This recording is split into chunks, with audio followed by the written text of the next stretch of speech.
Mala salphaa ittiin chaanaalii yuutuubii maallaqa irraa argachuu dandeenyu ittiin bannuun isinitti agarsiisa. Egaa chaanaalii yuutuubii bananiituma viidiyoo irratti gadhiisan qofaadhaan miti kan inni maallaqa namaaf laatu.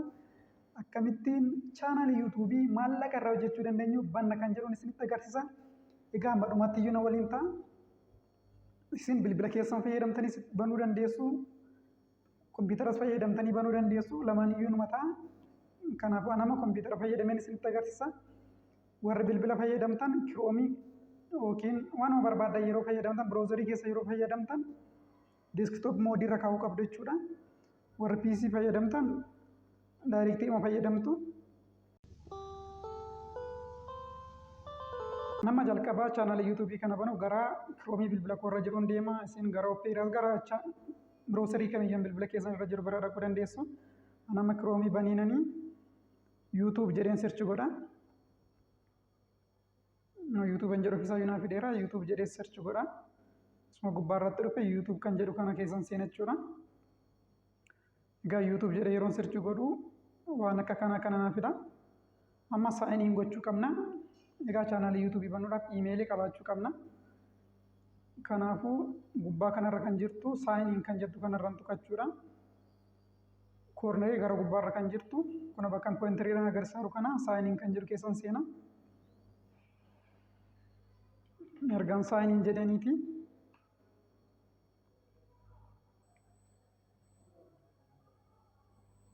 Emailii yookiin paaspoortii na gaafatachuudha. Kanaafuu emailii koo galchuun gahaa emailiin ittiin chaanaalii kana banuu barbaade.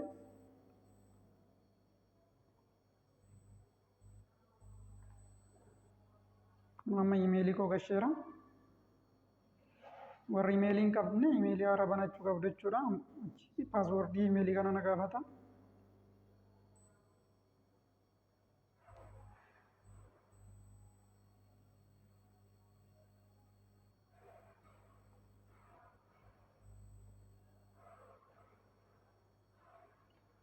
Paaspoortii emailii koo galcheen ka'emma. Kun amma emailii kootiin seenee kana naa fide. Amma emailii keenyaan loogiin goonee irra jechuudha. Isteeppiin itti aanu chaanaalii banuudha. Kun gubbaa kanatti maqaan emailii koo G jedhee kan waan ta'eef qubee gaa naa fideera. Kun iddoo kanatti iddoon poointiriitiin agarsiisaa jiru kana. Kanaafuu achi irratti tuqachuudha iddoo kana. Iddoo qubee G jedhu kanarratti isin maqaa kumaaduu yoo bantan qubee kaasanii fida. Qubee jalqabattiin emailiin keessan banamedha jechuudha. Achi keessan seena. Ergaan achi keessa seeneetii booda G jettu kanarratti ergan tuqee waan akka kana naa fida. Google account, Switch account, YouTube studio waan akkasii kanaan jedha. Create a channel jedhu kanarratti ergan tuquu qabu. Create a channel jedhuun irrattaan tuqa. Create a channel yeroon jedhu kun iddoo kanatti name jedha. Iddoo maqaa chaanaalii galchuu barbaadanii jechuudhaan isin galchitanii. Fakkeenyaaf Tola show doon jedhee maqaa chaanaalii yuutuubii kana maquma gaariidha jettanii yaadda yoo galchattan gaariidha maqaadhuma nama hawwatusa. Achi handle kan jedhu kun jira jalatti. Handle jechuun fakkeenyaaf ani maqaa chaanaalii kana Tola show jedhee yeroon banu namoonni baay'een Tola show jedhanii banan jiraachuu danda'a. Kanaaf handle jechuun akka username yoo telegiraamii fa'aa irratti akkuma username naaf gaafatu chaanaalii keessan kana specific kan ta'e addatti isinii kenna. Haati jettaniitiniin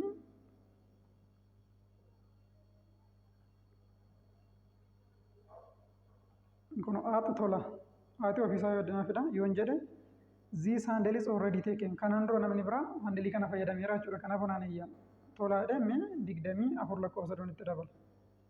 Handilii kana naaf fudhateera jechuudha. This handle is already taken naan jedhamasi. Shaatti tola shown jedhame ittaanse.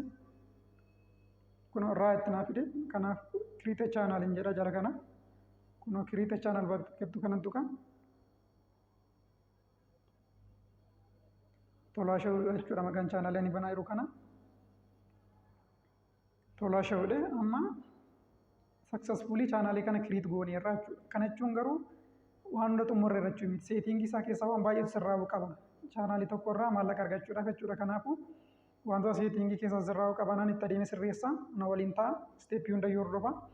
Amma dhufeen qubeen taa bakka jiru kana iddoo gubbaarra kanattanii irratti tuquu qabachuudha amma.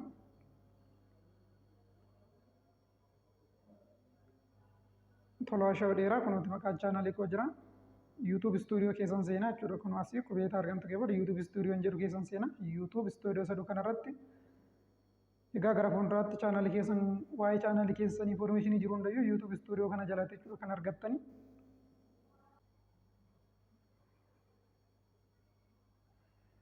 Kunoma YouTube stuudiyoo irratti argamtu keewwata welcome to YouTube studio jedhee simachaara jalqaban seenaa jira waan ta'eef welcome to YouTube studioodha. Continue hin jettu kanan tuqa.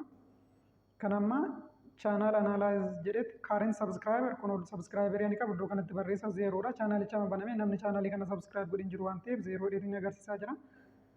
Kanaafuu amma directii ani kanan dhaquu qabu jala kanarra xinnoo gad harkistaniiti setting kan jedhu kana biraan dhufachuudha kunooti. Setting kan jettu kanan tuqa. Setting jalatti general jedheetiniin currency USD US dollar jedhu jira. Currency barbaadda filattu. Gara fuulduraatti yeroo viidiyoo hojjettan YouTube maallaqa yeroo isinii kanfalu currency kamiin akka isiniif kanfalu kan agarsiisudha jechuudha. As jalatti waan gara maallaqa biyyoota hedduutu hin jira. Isaan keessaan barbaadda filattu. Kun garuu doolarumaa wayyaa amma USD doolaraan fayyaduu nan dhiisa. Generalitti taasise channel kan jettu kana jalan seena. Channelii jala waan sadiitu jira wantoota baay'ee murteessoo ta'anidha. Isaan kun basic info kan jedhu jira. Asike advanced setting kan jedhu jira. Ittaansuudhaan feature eligibility kan jedhu jira. Kana sadan of eeggannoodhaan guutuu qabna. Wantoota baay'ee murteessoo ta'anidha bakki kuni. Jalqaba basic info kan jedhu kana jalatti country of residence jedha. Maqaa biyya keessanii guutuu jechuudha. Kana jechuun garuu as keessatti Itoophiyaa attanii guutuun qabdan. Itoophiyaan YouTube partnerii keessa galteen jirtu waan taateef Itoophiyaa guutuu hin danda'u. Biyyoota biraa biyyoota jalatti inni optionii isaas ni kennu. Biyya kamiyyuu guuttachuu dandeessu. Itoophiyaan jedha wattan maqaan Itoophiyaa dhiyyuu isiniif hin jiru. Optionii kennamee hin jiru jechuudha as keessatti. Kanaafuu biyya barbaadan guuttachuu dandeessu. Keeniyaa biyyoon isinitti tole kamiyyuu guuttachuu dandeessu rakkoo hin qabu. Mee anammaaf Keeniyaan guutee darba. Keeniyaadhaan filadha. Itti aansuudhaan kiiwoordidha. Kiiwoordiin kun beezik infoo jalatti kan jiru kiiwoordiin kun gara hundaatti guutuu danda'u ammas guutuu hin danda'amu. Fakkeenya waa'ee chaanaalii keessanii chaanaaliin keessa fakkeenya waan teekinooloojii irratti gadhiistoo ta'e orootee waan garaagaraatti waanuma namni barreessa search godhuu danda'attanii yaaddu yeroo namni search godhutti akka isaa bahuuf fayyada. Amma mee biraan darban rakkoo hin qabu. Basic info kana Keeniyaa ergan guute advanced setting kan jedhu kanan tuqa.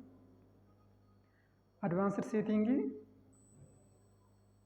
jalatti waan tokko na gaafata. Do you want to set your channel as made for kids? Channel kana ijoolleedhaaf irraa No, says this channel as not made for kids. I never upload content that is made for kids. Dugongortanii yeesettanii tutaanaan chaanaliin kun akka chaanalee daa'immaniif gadhiifamutti ilaala. Maallaqni siif hin kaffalamu jechuudha. Kanaafuu no an jedhu kana filattanii dabartu jechuudha. Maalla no yeesettanii tutaanaan akka chaanalee daa'immanitti ilaalee warra umuriin isaa 18 gadi qofaaf dhufa jechuudha viidiyoon keessan. Amma garuu no jedheen darba. Ittaansuudhaan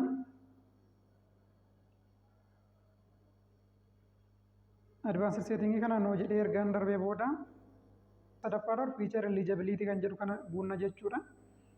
Wantoota sadiitu as jira as keessa tokkoffaan standard feature, intermediate features fi advanced features kan jedhudha. Sadan kana inni jalqaba standard features kan jedhu kanadha. Standard features kana masaayu by default enabled godheera. Kanaafuu tuquun gaafatu jechuudha enabled ta'eera waan ta'eef. Lammaffaan garuu faayidaa isaanii ilaalu. Fakkeenyaaf standard featurein kun enable ta'uunsaa maal nu fayyada? Tokkoffaan viidiyoo upload gochuuf, playlist create gochuuf, add collaboration to playlist, add new videos to existing playlist draw moment viidiyoo dabalu wantoota kana nu fayyada. Iddoo disable ta'ee jira ta'eeti wantoota kana hin dandeenyu jechuudha. Masaa enable ta'ee jira waan ta'eef isa bira dabarra. Achi salamaffaattan darba. Intermediate features jedha kunooti. Videos over 15 minutes custom terminal live streaming kana nu fayyada. tokkoffaa qofatu viizaa by default eligible ta'ee jira malee lammaffaa nuti guutuu qabachuudha. Faayidaan isa lammaffaa kana viidiyoo daqiiqaa 15 olii upload gochuuf, thumbnail mataa keenya viidiyoo kanarra kaawwachuuf, live streaming laayivii gallee YouTube irratti haasa'uu waan akkasii nu fayyada. Asitti wanta baay'ee murteessaan verify phone number dha. Phone numberii keenya verify gochuu qabna jechuudha. Kanaafuu verify phone numberiin jedha.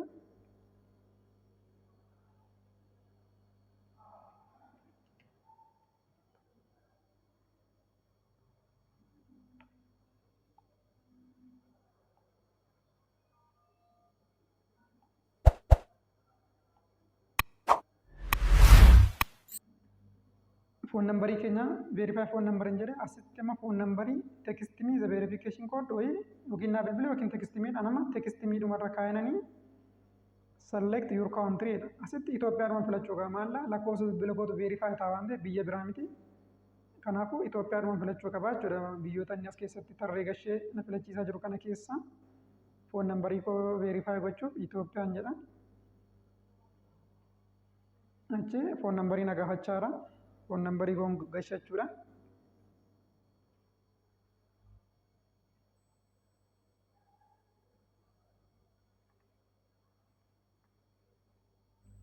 Amma phone numberii koo gasheera text me jedhu filadheera waan ta'eef get code jedhu kanarratti tuqa. Koodii na ergu jechuudha amma. Bilbila koo irratti koodii naaf ergu. Amma miseejiin naa galeera. Koodii isaan na ergan kanaan gashaa jechuudha. Kun verify ta'uunsa baay'ee isin fayyada. Yoo verify hin taane ta'e chaanaliin keessan monetize hin ta'u maallaqa irraan argattanii jechuudha. Kanaafuu amma ani na argee kana gasheenan submitedha. Phone number verified. Congratulations. Your phone number is now verified naan jedha. Amma phone numberiin koo verified ta'eera jechuudha. Amma immoo settingii kan itti aanutti darbuu qaba. Amma advanced setting feature eligibility jala inni lammaffaa zeroon as deebi'u intermediate feature jedhe enabled naan jedheera. Kanaafuu step jalqaba standard feature enabled jedheera ofuma isaayyuu jalqaba. Intermediate feature phone numberii koo yeroo verify godhu enabled naan jedheera. Amma immoo isaa sadaffaatti darbuu qaba jechuudha. Inni sadaffaan immoo advanced features jedha kun sadaffaanii. Faayidaan inni sadaffaa kun verify ta'uu isaa maalla kan jedhu appealing content ID claim, create more live stream daily, upload more videos daily, create more short video daily. Faayidaalee kana qabaachuudha enable ta'uunsa. Eligible to apply for monetization. Monetizationidhaaf illee apply gochuudhaaf sadaffaan kun verify ta'uun dirqama jechuudha. Ergaa isa lammaffaa intermediate feature kana enable godhannee booda isa sadaffaa akkasumatti yoo dhiisne yuutuubiin numtuu istirii keenya ilaaleetiniin akkas amma ta'e erga viidiyoo upload goonee yuutuubii kanaan seennee viidiyoo garaagaraa ilaallee istiriidhuma keenya ilaaleetiniin yuutuub poolisii faana hojiin nuti hojjennu akka walitti hin buune erga ilaalee booda ofuma isaayyuu enabled nu godha yoo baay'ate ji'a lamaafidha kan inni turu inni sadaffaan kun enabled ta'uudhaaf kanaafuu seef jedheen keessaa ba'a jechuudha. Amma chaanaalii keenya seeraan banneerra jechuudha. Erga chaanaalii keenya bannee kaanee amma moome duubatti deebi'eenanii dhiirni kan jettu kana jalaan seena. Akka dhiirni on yuutuubedha. Yuutuubii irra mallaa gama kamiin argamuu danda'a kan jedhu kun asitti kaayaraa watch page ads adoonni garaagaraa viidiyoo keenya irratti gallakkifamuudhaan beeksisoonni garaagaraa hojjetamuu danda'u. Membership namoonni memberii chaanaalii keessanii ta'uudhaan giiftii garaagaraa achirratti isinii kennuu danda'u. Super shopping waan garaagaraa jedhan. Kanaafuu ulaagaan isaanii kanadha jechuudha. Reach requirement to apply dha. Kan jalqaba subscriberii 1000 argattanii kaataniiti. Watch hour 4000 guyyaa 365 keessatti yoo argattan yuutuubiin nuti mataan isaayyuu aadii garaagaraa irraa isiniif kanfalaa jechuudha. Ulaagaa lama jira. Subscriberiin 1000 ta'ee ka'eetti watch hour 4000. Watch hour 4000 garuu waggaa tokko keessatti ta'uu qaba. Yookiin immoo short viidiyoo irraa guyyaa 90 keessatti 10 million view yoo argattan monetize ta'a jechuudha chaanaliin keessan. Inni kun ulaagaa went to be emailed when you these requirements yeroo ulaagaa kana guuttu yuutuubiin ofuma isaa notification akkasiniif erguuf iimeeliin keessan irratti iimeil mi'an jettu kanaan yookiin notify mi'an jedhu kana irratti hantuqaa jechuudha. Kanaafuu verification naaf ergu jechuudha. Complete this basics jedha. Two step verification iimeelii keessan irratti turn on gochuu dandeessu. Anammaa biran darba. Egaan kana fakkaata yuutuubiin kan isinii kanfalu memberoonni keessan akka isinii kennan namoonni akka giiftii isinii kennan maal yoo ta'e sabskraayiberiin 500 fi wachaawariin 3,000 gahaadha. Wachaawariin 3,000 garuu waggaa tokko keessatti. yuutuubiin mataansaa monitaayizii isinii godhee akka isinii kanfaluuf garuu sabskraayiberii 1,000 wachaawarii immoo 4,000 guyyaa 365 keessatti isin barbaachisaa jechuudha. Egaa bifa kanaan chaanaalii keenya kana banneerra viidiyoo asirratti gadhiisuu dandeenya. Egaa yuutuubii irratti inni murteessaan tokko immoo viidiyoodhuma nama fuudhanii chaanaalii irratti gadhiisan koppiraaytiin nama qaba. Hojiin mataa keessanii ta'e hojii keessanii kan isin gallakkisuu qabdanii. Bifa kanaan chaanaalii yuutuubii banachuu dandeenyan isiniin jedha. Wanti gaaffii isinitti ta'e yoo jiraate koomentii irratti na barreessaa. Chaanaalii kana immoo sabskraayib gochuudhaan maatii chaanaalii kanaa ta'a. Wantoota isin bohaarsan garaagaraa akkasumallee immoo barnoota teekii hedduu asirratti argattu waan baay'ee asirratti isiniif hojjechuuf karooran qaba. Waan waliin turtaniif galatoomaa nagaan ture.